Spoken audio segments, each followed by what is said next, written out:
Hi folks, Noah Bombard, Managing Editor of Mass Live, and I'm here to talk about the elections that we have going on in Massachusetts today and what races we should be paying close attention to. We've got a number of mayoral races throughout the city. Now this isn't a presidential election, we don't have any senators we're electing this year, but some key mayoral races in several cities throughout Massachusetts.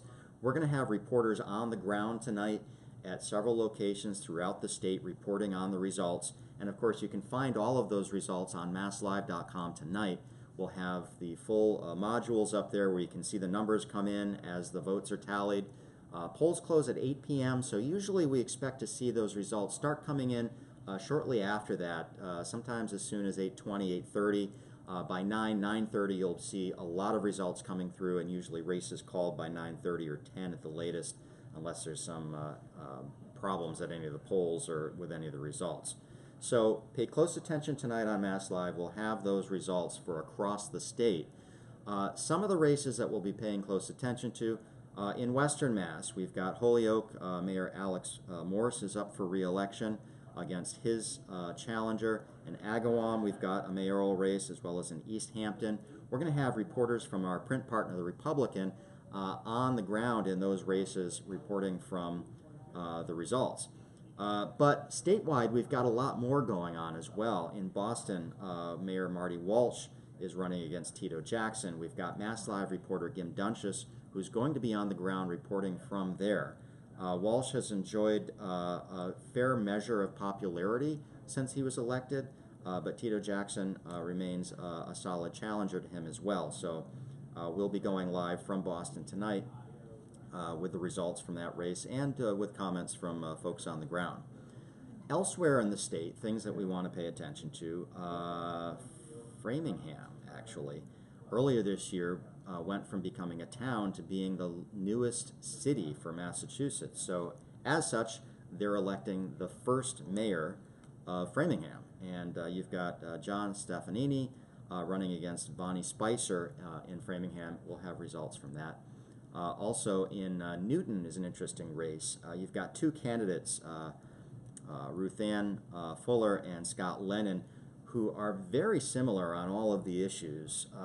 And the one thing that seems to divide the campaigns is sort of a class difference that is in that city, and probably most best exampled by an ad that Lennon ran recently that kind of stoked the fires a little bit in that campaign with two candidates who I said had been very similar. The ad he ran said, "I am the only candidate who has continuously held a full-time job for the last 20 years. I am the only candidate who has been a lifelong Democrat and who has lived in Newton my entire life."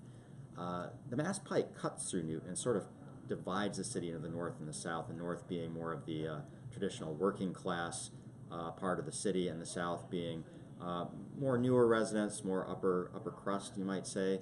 And that's been kind of the issue that's divided this campaign more than where their stances are on various issues. It's just two candidates that represent two separate sides of the city. Lennon, who he says, you know, working class, I think third generation Newton resident, and you've got Fuller, who's a newer resident to the city. She's lived there for 20 years now. You know, the difference just even in their home values, you know, Lennon's $500,000 home versus Fuller's several $1-million home kind of showcases the difference between the divide in the city. So Newton is a race we'll be paying attention to. We'll have those results. Probably the two most interesting races in the state tonight, however, are in Worcester and in Lawrence. In Worcester, you've got Mayor Joe Petty, who's enjoyed some popularity there for a while. He had a pretty tough challenger last election season with City Councilor Michael Gaffney challenging him. Now, Gaffney announced early this year that he was challenging Mayor Petty again. However, several weeks ago, out of the blue, dropped out of the race. He posted an announcement on his blog saying that he and his wife, who was running for a city council seat, had an opportunity that came up that would take them outside the city. They said they were pulling out of the race as early as the day before. They were putting up campaign signs and inviting people to participate in their campaign. So it kind of threw that election for a loop. Taking it one more step, earlier this week, I think it was, or last week, Michael Gaffney came out on his blog again and said his name is still on the ballot. He missed the deadline to pull out of that race. So he said, if by any chance we happen to get elected, we will serve in office. So he's in the race, he's out of the race, he's on the ballot, he could get elected and end up serving. Anything could happen in Worcester. You also have former Mayor Connie Lukes, who is running against Joe Petty as well. And in Worcester has a sort of a weak mayor system where the city manager often wields most of the power. The mayor, depending on the personality, can be a stronger mayor or a weaker mayor.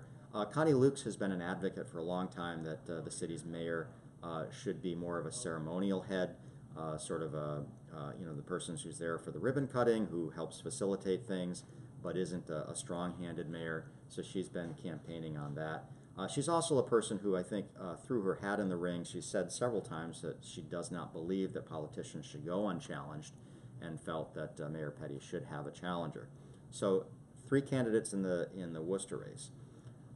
The other race that I'd like to draw attention to is the race for mayor in Lawrence, and we're going to have Mass Live reporter Melissa Hanson on the ground in Lawrence tonight reporting on the results from that race, where you've got Mayor Dan Rivera fighting for re-election against former Mayor William Lantigua. Lantigua's name you may remember, first won election to Lawrence in 2009. He was a House representative at the time. The first controversy that confronted his administration in Lawrence was that he was trying to hold on to both his House rep seat and his position as mayor of Lawrence. After a lot of public pressure, Lantigua ended up resigning his House seat. Lawrence at the time was in financial crisis. The schools were going into state receivership. The state was voting on loaning, I think, $30-some million to the city to pull it back up. So a lot was going on. Mayor Lantigua's administration was marred by a lot of controversy while he was mayor. 3 members of his administration were indicted for bribery and stealing city resources. One of them actually did jail time. There were issues about road paving at the end. He had a bunch of roads paved sort of at just before the election at a time of the year where it wasn't good for paving, and apparently they had pothole problems afterwards. Despite any of the problems or any of the scandals that kind of plagued his administration, Lantigua enjoyed a very large popularity in the city. He actually, and it's worth noting, was the first Hispanic mayor to be elected in Massachusetts in 2009.